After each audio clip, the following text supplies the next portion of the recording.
Dear friends, आप देख रहे हैं सेट नंबर 2। इससे पहले सेट नंबर 1 मैंने कंप्लीट करा दिया है आपका। उसके अलावा जितने भी विषय हैं इसको छोड़ करके है, मतलब ये आप इसका सेकंड सेट देख रहे हैं, इसका भी मिला करके, यानी कि फर्स्ट सेट मैंने बना दिया है और सेकंड सेट आप देख रहे हैं। तो इस विषय को मिला करके सारे विषय आपके कंप्लीट कर दिए गए हैं। सभी के सेट्स देखने के लिए इसी वीडियो के डिस्क्रिप्शन बॉक्स में 11th क्लास की प्लेलिस्ट विजिट कर लेना। तो यहाँ पर है अपठित बोध, और यहाँ पर दिया गया है आपको एक अपठित बोध का मतलब हो गया एक बिना पढ़ा हुआ पैसेज। अब इसको बिना पढ़े हुए पैसेज को आपको पढ़ना है, समझना है, और उसके बाद में इसके प्रश्नों के उत्तर देने हैं। तो यहाँ पर मैं दे रहा हूँ इसके आंसर्स, आप पैसेज को पढ़ लेना। पीडीएफ लिंक वीडियो के डिस्क्रिप्शन बॉक्स में, जहाँ पर 11th क्लास की प्लेलिस्ट है वहीं पर अवेलेबल मिलेगी। पहला जो क्वेश्चन इसमें पूछा गया, हंसी किसकी अभिव्यक्ति है? तो हंसी है जो भीतरी आनंद की अभिव्यक्ति है। सी ऑप्शन करेक्ट हो जाएगा। 2 नंबर क्वेश्चन है, जितना हंसोगे उतनी बढ़ेगी, क्या बढ़ेगी? तो आयु बढ़ेगी। उसके बाद में तीसरा क्वेश्चन है, कौन अपने कर्मों पर हमेशा खींचता रहता है? तो हैरी क्लेस। ठीक है, तो यहाँ पर आपका कौन सा हो जाएगा? ए ऑप्शन करेक्ट हो जाएगा। इसके बाद में नेक्स्ट जो क्वेश्चन है 4 नंबर, जीवन का दूसरा नाम क्या है? तो जिंदा दिली भी है, प्रसन्नचित्त रहना भी है, और खुशी और हंसी खुशी भी है। तो यहाँ पे सभी ऑप्शन करेक्ट हो जाएंगे। यहाँ पे डी ऑप्शन करेक्ट होगा। इसके बाद में आपका पद दिया है, यानी कविता दी है, ये भी आपकी बिना पढ़ी हुई है, और इसको पढ़ने के बाद में इससे संबंधित प्रश्नों के उत्तर आपको देने हैं। तो इस कविता को पढ़ लेना। पीडीएफ लिंक वीडियो के डिस्क्रिप्शन बॉक्स में दी गई है।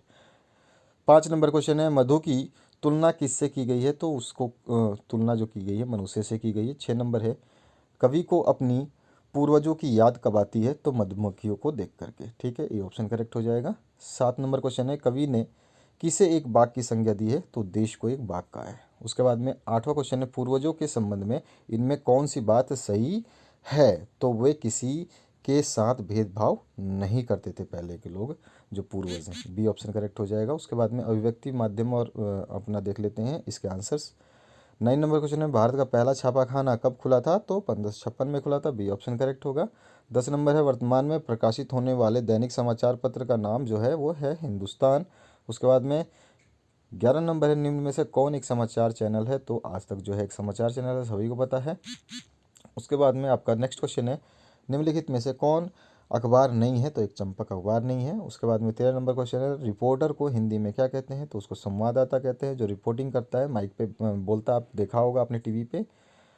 14 नंबर क्वेश्चन है, संचार प्रक्रिया की शुरुआत कहाँ से होती है? तो स्रोत और या संचारक से होती है ना? ठीक है।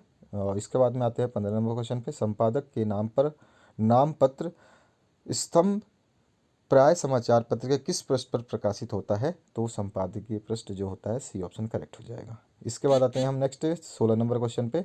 यहाँ पूछा गया आपसे, इनमें से कौन रिपोर्ट लेखन की विशेषता नहीं है? तो अपूर्णता जो है उसकी विशेषता नहीं है। किसी एक विषय पर विचार प्रधान एवं गद्य प्रधान अभिव्यक्ति को क्या कहा जाता है? तो उसको आलेख कहते हैं। डी ऑप्शन करेक्ट हो जाएगा। 18 नंबर है, फीचर लेखन की विशेषता नहीं है। तो फीचर लेखन में नीरस शोध रिपोर्टिंग नहीं होती, नीरस नहीं होता, उसमें मनोरंजक टाइप में फीचर होता है। इसके बाद में आपका आते हैं ग पार्ट में। तो पाठ्य पुस्तक से दिया गया है ये आपको एक छोटा सा कविता का खंड, और इसको पढ़ने के बाद में आपको प्रस्तुत पंक्तियों के रचयिता कौन है? तो इसके रचयिता सूरदास हैं, ये आपको बताना था।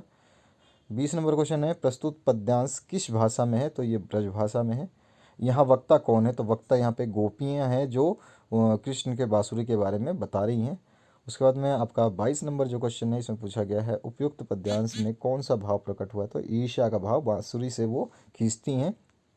23 नंबर जो क्वेश्चन है, सूरदास किसके उपासक थे? तो सभी को पता होगा, श्री कृष्ण के। उसके बाद में 24 नंबर है, कबीर के पदों में किसकी व्यंग जो है मतलब किया है कबीर ने? तो यहाँ पे जो आप आंसर देखोगे तो इसमें आपका दोनों आंसर आ जाएगा, धार्मिक कुरीतियों और ए ऑप्शन। तो ए और बी दोनों करेक्ट हो जाएगा, तो सी ऑप्शन को करेक्ट करना है। 25 नंबर में है आपका, कटी टेहु हवे अवती। तो यहाँ आवती में कटी से क्या मतलब तात्पर्य है? तो यहाँ पे कटी मतलब होता है कमर। इसके बाद में निम्न में से कौन सा जोड़ा जो है बेमेल है? तो यहाँ पद्माकर और खड़ी बोली, ये जो है ये जोड़ा सही नहीं है। उसके बाद 27 नंबर क्वेश्चन है, पद्माकर को कविराज शिरोमणि की उपाधि किस राजा ने दी थी? तो जयपुर नरेश ने दी थी। सी ऑप्शन करेक्ट हो जाएगा। इसके बाद आते हैं यहाँ पर एक गद्यांश, इसको पढ़ना है, किंतु सच बोलने की उसकी तबीयत न हुई, ये वाला। और पढ़ने के बाद में आपसे प्रश्न जो पूछे गए हैं, प्रस्तुत पंक्तियाँ किस पाठ से ली गई हैं? तो सभी को पता है ये दोपहर का भोजन है। उसके बाद में आपका 29 नंबर क्वेश्चन है, उपरोक्त पद्यांश में वक्ता कौन है। तो इस लाइनों को किसने बोला है, तो ये बोला है उसकी माँ ने, सिद्धेश्वरी ने, जब उसके बाप ने खाना खाते समय, कब पूछा था, दोपहर के समय पिताजी ने उसके पूछा था, ठीक है ना। अब इसके बाद में आपका नेक्स्ट जो क्वेश्चन है 30 नंबर, इसमें पूछा गया है, दिमाग उसका बड़ा तेज है, यह कथन किसके बारे में है। तो ये उसके मोहन के बारे में उसकी माँ बोल रही थी। 31 नंबर है, उपरोक्त पंक्तियों के रचयिता कौन है। तो अमरकांत है, सी ऑप्शन करेक्ट हो जाएगा। इसके बाद में आपका 32 नंबर जो क्वेश्चन है, इसमें पूछा गया है, भर दोपहर में वह अंधेरे के डर से कांपने लगे थे। आदमी को डरना कितना आसान है, यानी डराना कितना आसान है, ये पंक्ति किस पाठ से है। तो आपको टार्च बेचने वाले से हैं, बी ऑप्शन करेक्ट हो जाएगा। और गूंगे पाठ में गूंगा किस तरह अपनी बातें दूसरों के सामने प्रकट करता है। तो इशारा करके करता है। हामिद के पिता की मृत्यु किस बीमारी से हुई थी। तो उनको हैजा हुआ था, ये ऑप्शन करेक्ट हो जाएगा। इसके बाद निम्न में से कौन हामिद के साथ ईद का मेला देखने नहीं गया था। तो मुर्तजा, ठीक है, डी ऑप्शन करेक्ट हो जाएगा। उसके बाद में 36 नंबर जो क्वेश्चन है, मुंशी चंद्र का प्रसाद कसम रखने के लिए क्या मांगा। तो उसने मांगा था गुड़। अंडे के छिलके किस प्रकार की इंगा की है। तो ये पारिवारिक है, सी ऑप्शन करेक्ट हो जाएगा। इसमें सारे कैरेक्टर्स हैं इसमें। उसके बाद में आपका जो है 38 नंबर है, अंडे के छिलके के पाठ के आरंभ में अम्मा जी की कैसी तस्वीर उभर के आती है। तो वो परंपरावादी स्त्री के रूप में निखरती हैं। और उसके बाद में 39 नंबर है, वीना कौन सी पुस्तक पढ़ती है। तो ये आपके लिए मैंने एक होमवर्क दे दिया है, आपको बताना है कि इनमें से कौन सा आंसर जो है सही होगा। और कमेंट सेक्शन में रामायण या आप चंद्रकांता या भूतनाथ या फिर ए ऑप्शन, जो भी आप बताना चाहते हैं, ऑप्शन मत लिखना, नाम लिखना, ठीक है।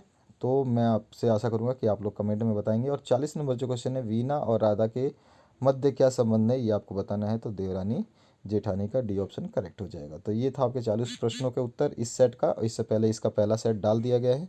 तो आशा करता हूँ आप इस वीडियो से संतुष्ट होंगे। कोई भी दिक्कत है, कोई भी परेशानी है, कमेंट सेक्शन में कमेंट करिए। हमारी तरफ से जो आंसर्स बनाए जाते हैं पूर्ण रूप से सही बनाए जाते हैं। अगर कोई भी ऐसा लगे कि हाँ, ज़रूर आप वेरीफाई कीजिए कि हाँ सारे आंसर सही है, नहीं, क्योंकि हम लोग भी हमेशा इतने सारे क्वेश्चंस बनाते हैं, कोई भी क्वेश्चंस कभी कभार मिस्टेक हो जाए तो आपको दिक्कत ना हो। तो कमेंट सेक्शन में अगर आपको दिक्कत लगता है किसी भी आंसर्स में, तो कमेंट करिएगा और हमें भी बताइएगा कि कौन से आंसर का आप कमेंट करना चाहते हैं। Thank you very much, have a good day. Share करना, सब्सक्राइब करना ना भूलें। टर्म 2 के लिए भी आपको वीडियोस इसी तरह से मिलते रहेंगे।